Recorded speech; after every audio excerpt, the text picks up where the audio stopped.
Okay, so jumping to the L-shaped project that we've completed in our previous sessions, we'll insert our roof planes on this project. Thereafter, we're going to be using those planes to insert our roof trusses and complete this design with some more added tools explained.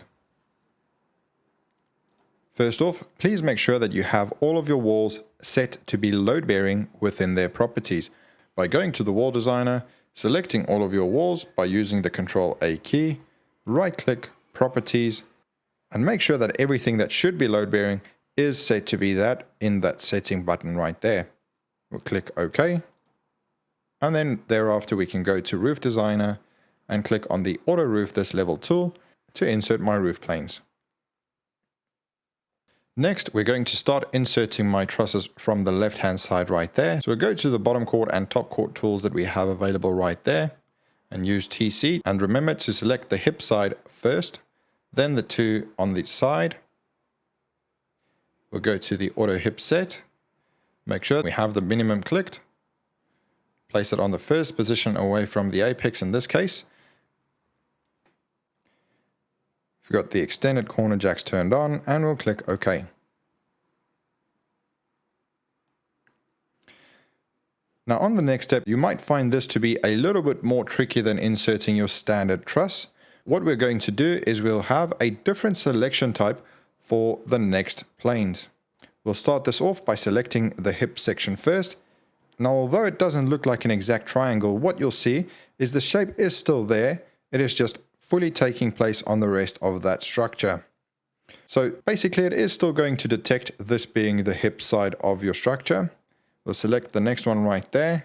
And for the next part, we're going to need to select this one in a different method.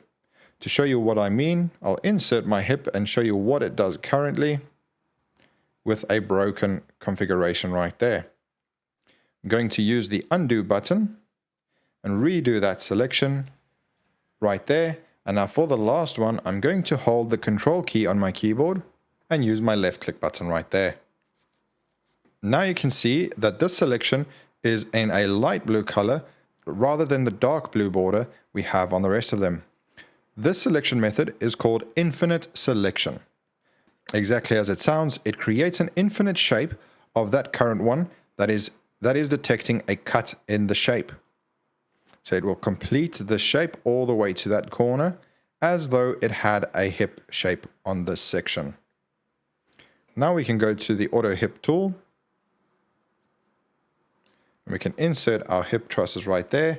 And you can see it generates a fully complete hip configuration right there. Next step, we go to the bottom chord and top chord selection again. We'll select the original one there. And for this crooked shape we have right there, we're going to hold the Control key again and use the selection button on my mouse. We'll use the Select Multiple Trusses tool and do that same selection method from the outside to the outside of those two trusses. We don't want to reprofile, and we'll use the Add Evenly Spaced Trusses between two selected right there. For this top section right there, if you have any trouble with the trim line being in your way, to get this out of the way, we can use this tool right there called Position the Truss Trim Line and click on any spot on the design and it would automatically snap to that point. Alternatively, you can click on the line and then click on a dimension and move it to your desired position.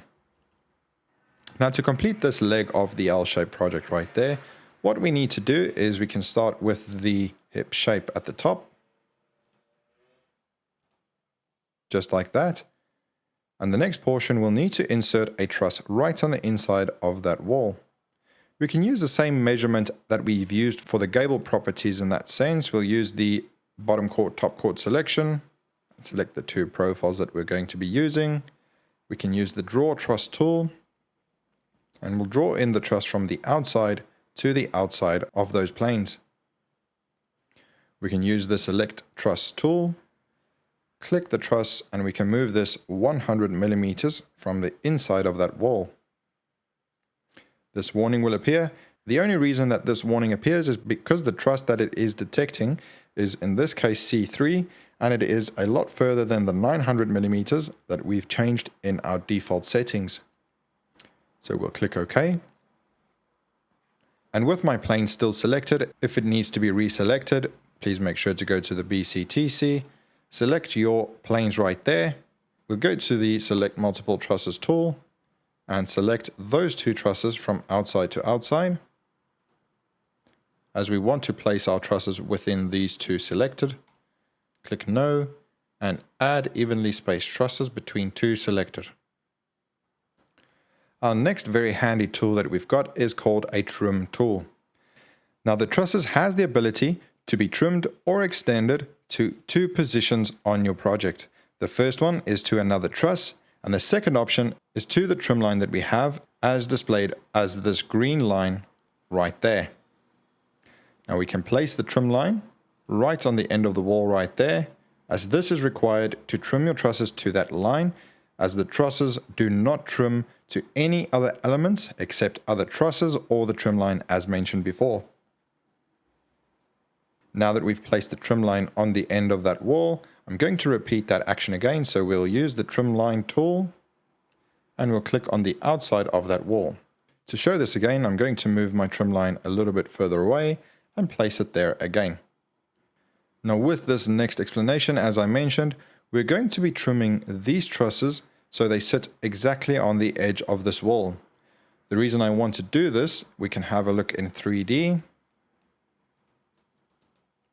You can see those top chords are very unnecessarily extended across further than they should be. They can sit comfortably on the edge of that wall without the wasted material extending and also clashing through that inserted truss right there. So again, with this, we're going to make sure everything is visible by clicking on the All button. We'll go to the Select Multiple Trusses tool, and we'll select these trusses on the bottom side of the trim line. Make sure that you're not selecting the top side, but the bottom side of it, because the side you select is the side you keep in this instance. And make sure to pull this line all the way across all of these trusses right there that are extended unnecessarily. Okay, the next option is to go to this Trim Selected Trusses option. In this case, we only want to trim the top chords of my profile, and we're going to click on the trim line right there. To show you a little bit more in-depth capability of this trim line and the trimming tool, we can go to that trimming option again, select some of these trusses, and I'm going to trim only the bottom chord to that trim line right there, and we'll view this in 3D to show you what has been trimmed right there. Now, for obvious reasons, these are not complete and they need to be extended all the way to the wall to have support right underneath them. So we'll make sure to extend the bottom chords again. We'll place the trim line on the edge of the wall. We'll use the selection tool right there. Select from the outside to outside of these three trusses that I've changed. Use the trim tool, and I'm going to be extending, in this case, my bottom chord to that trim line right there. We can view this again in 3D, just like that.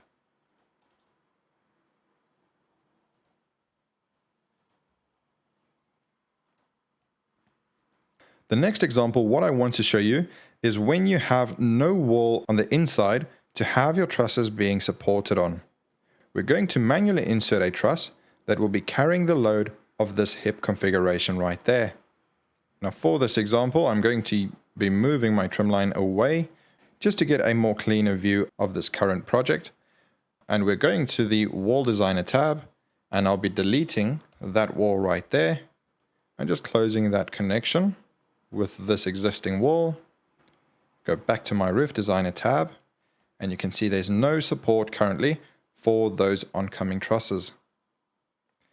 The next step, I want to delete these trusses as I will be redrawing them in a short moment. So be selecting and then hitting the delete key on my keyboard. The next step, I want to be inserting a truss right on the end and make sure that these trusses stay exactly on the same position as they currently are. For this to happen, I need to place a truss with the center slightly moved in that direction so that I have the edge right on that wall. Now I know in this case, my profile is 68 millimeters wide, and that makes the center of my truss at... I'll be using my trim line, place it on the end of my wall right there. I'm going to move this trim line by selecting on that dimension, and I'm going to say -34 and click OK or hit enter on the keyboard. And in this case, you can see it is currently 34 millimeters from the edge of my wall. And I can select on this side and extend my trim line all the way across. Now, the reason I'm placing my trim line first is so that I have a snapping point when drawing in a truss. Quite simple. We go to the bottom chord, top chord, select my two profiles, and we're going to use the Draw Truss tool. I'm going to draw from the outside to outside. You can see my truss is slightly off center from the snapping point of my trim line. And there we go. Automatically snapped to my trim line and currently sitting flush with this wall right there. Let's view this in 3D. Hide some of my roof planes. You can see my truss has automatically generated the uprights for those connection trusses right there.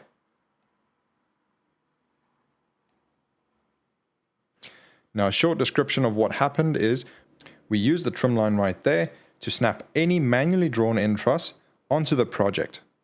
The same thing goes for trimming, as we've explained in the previous example, where you trim or extend any truss to that trim line.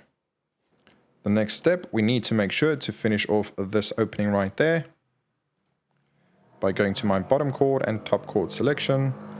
Select the two planes right there.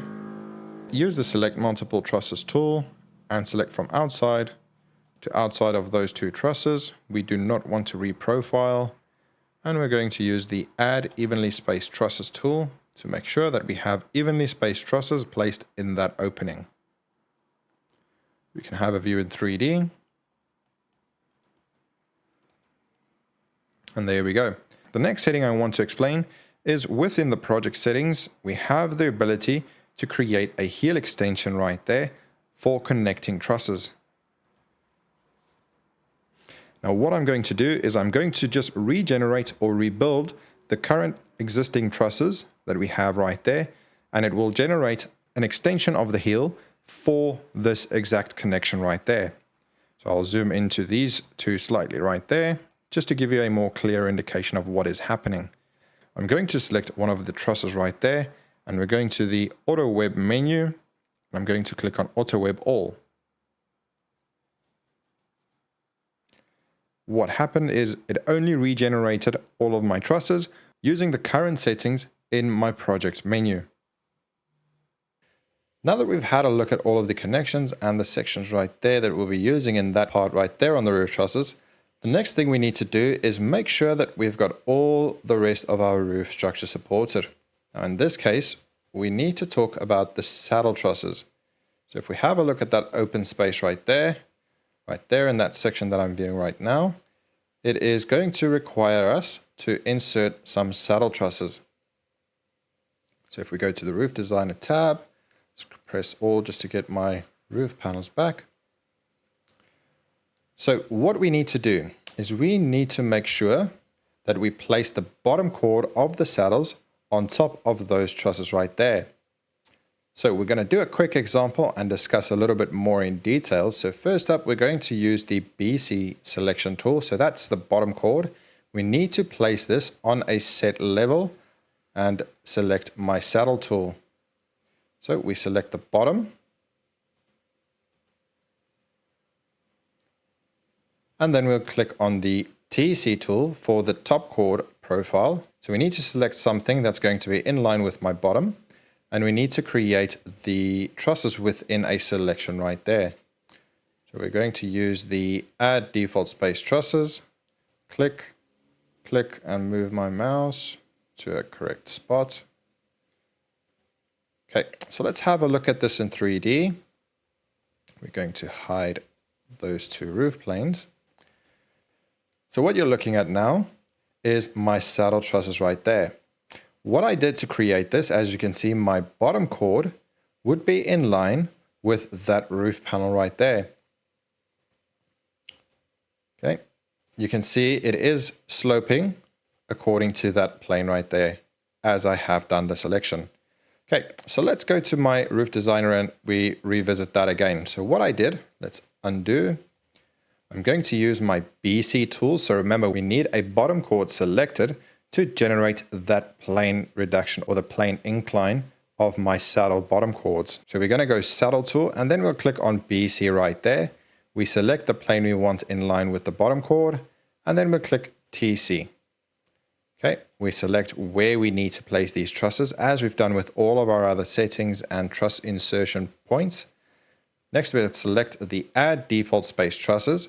We can manually draw in the trusses as well if we want to, but it's just going to make it easier if we use the default space trusses. So select, and move my mouse to a favorable position that we know it would work. Right there. Let's have a look at this again in 3D.